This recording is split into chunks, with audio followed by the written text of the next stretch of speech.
Mobile और mobile accessories की जब भी बात आती है तो ज्यादातर हम लोग एप्पल, सैमसंग, शियोमी इन्हीं सब कंपनीज की बात करते हैं जो कि इंडियन कंपनीज नहीं है।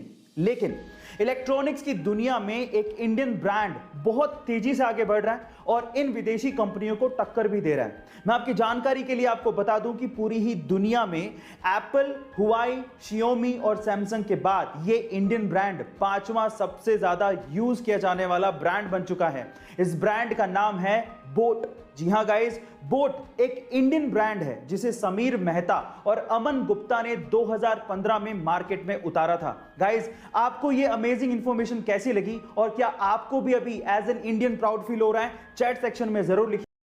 गाइस, क्या आपको पता है कि एयरफोर्स का सबसे महंगा विमान कौन सा है? चलिए आज इस वीडियो में मैं आप लोगों को एयरफोर्स के सबसे महंगे विमान के बारे में बताता हूं और वो है फाइटर जेट F-35। और गाइस, आप लोग ये जान के हैरान रह जाओगे कि फाइटर जेट F-35 को उड़ाने के लिए पायलट जो हेलमेट पहनता है वो 1000, 10,000, 1 लाख या 1 करोड़ का नहीं है, बल्कि वो हेलमेट लगभग 3 करोड़ रुपए का है। ओह माय गॉड गाइस, अब आप अंदाजा लगाइए कि फाइटर जेट खुद कितना महंगा होगा। मैं आपकी जानकारी के लिए आपको बता दूं कि फाइटर जेट की कीमत इंडियन रुपीस में 700 करोड़ से 900 करोड़ रुपए तक है।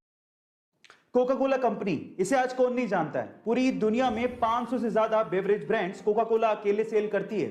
आपने भी कभी ना कभी कोका कोला का केन खरीद के जरूर पिया होगा। लेकिन क्या आपको पता है कि 1936 में कोका कोला का केन कुछ ऐसा दिखता था जैसे कि मैकेनिक की शॉप पे कोई ऑयल का केन पड़ा हो। Oh my God.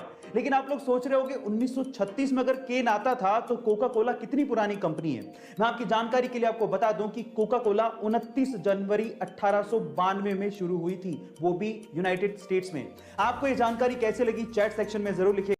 गाइस, आपने सोना, चांदी, लोहा, तांबा इन सब धातुओं के बारे में सुना होगा। लेकिन अगर मैं आपसे सवाल पूछूं कि भविष्य की धातु यानी कि फ्यूचर मेटल किसे कहा जाता है तो आप लोग क्या कहेंगे? जी हां गाइस, फ्यूचर मेटल। चलिए मैं आपको बताता हूं।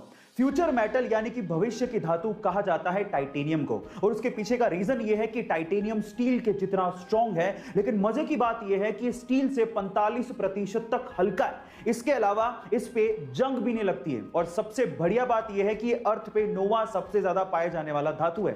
इसका मतलब इसकी अवेलेबिलिटी भी बहुत ज्यादा है। और इन्हीं सब प्रॉपर्टीज की वजह से आज टाइटेनियम को एरोस्पेस इंडस्ट्री में, स्पोर्ट्स इंडस्ट्री में, बिल्डिंग इंडस्ट्री में और उसके अलावा surgical implants and equipment industry में भी यूज किया जा रहा है। गाइस, आपको टाइटेनियम के बारे में ये इंफॉर्मेशन कैसी लगी चैट सेक्शन में जरूर लिखिएगा।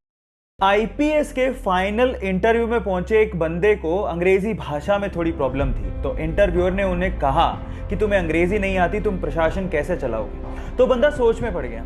तो इतने में इंटरव्यूअर ने कहा कि कोई बात नहीं, पानी पी के जवाब दे दो। तो उस बंदे ने सोचते हुए कहा कि सर मैं पानी नहीं पी सकता। तो इंटरव्यू ने कहा कि क्यों नहीं पी सकते? तो उसने कहा कि ये पानी मैं इसलिए नहीं पी सकता क्योंकि ये कांच के ग्लास में है, मुझे स्टील के ग्लास में पानी पीना है। तो इंटरव्यू को गुस्सा आ गया।